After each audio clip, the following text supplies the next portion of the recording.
अस्सलाम वालेकुम students, welcome back to the channel mathematics for Panjwani.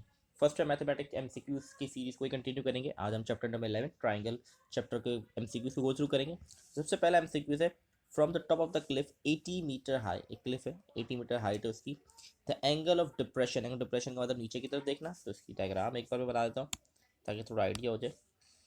एक हमारे पास क्लिफ है जो है 80 metre high. Angle of depression, इसका नीचे की तरफ एंगल क्रिएट हो रहा है। ठीक है, तो ये हमारा एंगल क्रिएट हो गया। इसकी हाइट है 80 मीटर हमारे पास। The angle of depression of the boat is alpha. जो एंगल डिप्रेशन है वो अल्फा है हमारे पास, इसको अल्फा कह देंगे हम। अल्फा हो गया हमारा।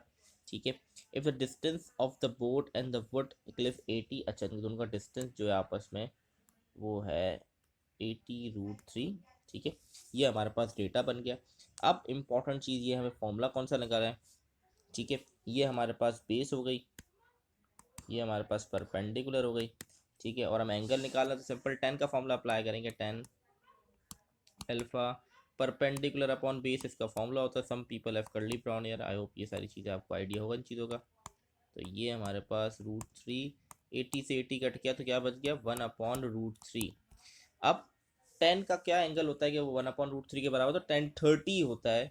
30 डिग्री होती है 1/√3 के बराबर। लेकिन ऑप्शन में डिग्री में नहीं गिवन, ऑप्शन में मुझे गिवन है रेडियन की फॉर्म में। तो इसको मल्टीप्लाई करवाना पड़ेगा हमें पाई/180 से कन्वर्जन के लिए। ठीक है, तो 30 1 जा 36 जा, तो इसलिए इसका आंसर है हमारे पास पाई/6। आई होप क्लियर होगा, बड़ा आसान सा एमसीक्यू था। To solve an oblique triangle we use all of these. इसका आंसर है क्यों ऑल ऑफ दीज है। ऑब्लिक ट्राइंगल का मतलब होता है ऐसा ट्राइंगल जो राइट एंगल ट्राइंगल ना हो। तो राइट एंगल ट्राइंगल नहीं होता तो हम इसमें लॉज अप्लाई करते हैं, साइन लॉ, कॉस लॉ और ten law. A triangle with touch all side of a triangle. अच्छा, ऐसा सर्कल जो ट्राइंगल की तीनों साइड्स को टच कर रहा हो उसको हम इन सर्कल कहते हैं। ठीक है, एक ट्राइंगल बना, उसके अंदर एक सर्कल बना हुआ जो तीनों साइड्स को टच कर रहा है, तो उसको हम इन सर्कल कहते हैं। फिर हमारे पास आता है फोर्थ वाला, in triangle ABC if beta is 90 degree then b square। अच्छा, आई थिंक ये थोड़ा सा इसके अंदर आई थिंक क्वेश्चन इसका ये था, b square is equal to, इसको मैं एक बार चेक कर लेता हूँ। आई थिंक इसका क्वेश्चन यहाँ पर गलत है। A square plus C square minus 2ac cos beta, ये इसका क्वेश्चन है। ठीक है, यहाँ पर आई थिंक इक्वेशन सही नहीं लिखी हुई। तो ये कह रहा है तो ये क्या, बी बीटा जो है 90 के बराबर। कॉ अब बीटा की जगह 90 रखूँगा, कॉस बीटा होता है 0, तो ये इसको पूरा 0 कर देगा। ठीक है, ये पूरी वैल्यू 0 हो जाएगी। तो बच क्या गया, B square equal to A square plus C square. तो ये बन जाता है हमारा पाइथागोरस थ्योरम की फॉर्म में बन जाता है, जब क्योंकि बीटा की वैल्यू हमने 90 रखी और कॉस 90 0 के बराबर होता है। तो 2ac सब 0 हो गया, तो बच क्या गया, B square equal to A square plus C square. तो ये हमारे पास हो गया पाइथागोरस थ्योरम। आगे इसके फॉर्मूले बड़े इंपॉर्टेंट है। फॉर्मूला आपको, क्योंकि फॉर्मूला बहुत ज़्यादा पूछे जाते हैं पेपर के अंदर।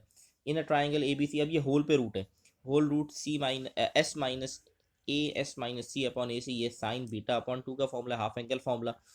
फॉर्मूले याद होना बहुत ज़रूरी है इसके लिए। इसे 6 वाला भी एक हाफ एंगल फॉर्मूला, कॉस गामा/2 का फॉर्मूला है।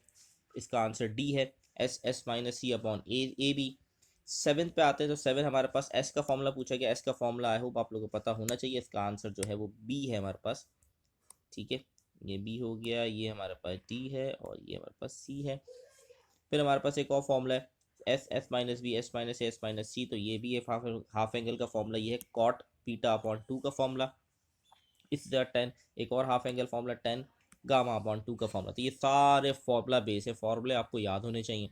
फॉर्मूले मेमोराइजेशन बहुत ज़रूरी है, सवाल के लिए भी ऑब्वियसली बात है और एमसीक्यू में भी पूछे जाते हैं, तो इसलिए याद होना बहुत ज़रूरी है।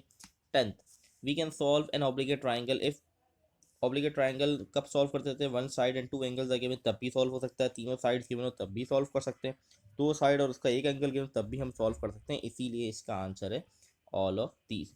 अच्छा, in triangle A B C in radius is equal to, हमारे पास होता है एरिया अपॉन एस के बराबर। ये होता है हमारे पास एरिया अपॉन एस के बराबर। इन any triangle the area of a triangle is, area of a triangle का ये एक्यूरेट फॉर्मूला लिखा हुआ है, बाकी में मिस्टेक है, तो इसलिए ये फॉर्मूला इसका एक्यूरेट है। ठीक है, अच्छा, हीरोज फॉर्मूला ये बड़ा इंपॉर्टेंट है, ये पूछा जाता है पेपर के अंदर। हीरोज फॉर्मूला किसको कहते हैं, बेसिकली हमारे पास हीरोज फॉर्मूला होता है जिसपे तीनों साइड्स गिवन होती हैं, एरिया निकालने का। ये होल पे रूट है, याद रखें, ये पूरा होल पे रूट है, S S minus A, S minus B, S minus C. 14 पे मूव करते हैं, the circle passing through the 3 vertices of a triangle is called circum circle. जो तीनों वर्टिसेस से गुजरता है सर्कल वो कहलाता है सर्कम सर्कल। और जो तीनों साइड्स को टच करता है वो इन सर्कल था, जो हम पीछे ऊपर इसकी डेफिनेशन देख चुके हैं। The point of intersection of right bisector of the side of a triangle is called circumcenter, को circumcircle कहते हैं। Definition जो बहुत आसान है, radius of the circle which passes through all vertex triangle is called circumradius। ऐसा radius circle की pass through all the vertex, triangle के सारे वर्टेक्स से पास हो रहा है, उसको हम सर्कल रेडियस कहते हैं। फिर in A B C, in any triangle A B C with usually notation A B C is equal to, अब इसका बेसिकली फॉर्मूला होता है कैपिटल आर का हमारे पास, A B C upon 4 area. अब यहाँ पर हमें ए बी सी गिवन है, तो ये 4 एरिया को वहाँ ले जाऊँगा तो बन जाएगा R 4 area equal to A B C. तो इसलिए इसका answer 4 area A B C है। 18 the point of intersection of internal bisector of the angle of triangle is called incentre, इसको इंसेंटर कहते हैं।